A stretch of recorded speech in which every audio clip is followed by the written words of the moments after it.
Good morning সবাইকে।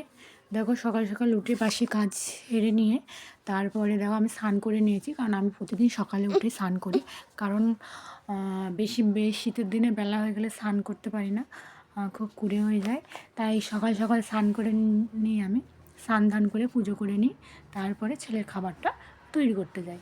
আর দেখো আমি ঘরে না থাকলে কী করে, ড্রেসিং টেবিলের সামনে টুলটা নিয়ে এসে ওই ড্রেসিং টেবিলের উপরে উঠে খেলা করে। ওখান থেকে যদি বাই চান্স পড়ে যায় তাহলে কী অবস্থা হবে। হ্যাঁ, একটু ভয় টয় নেই।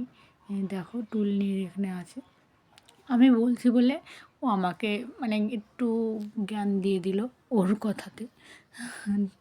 দেখো কেমন করছে।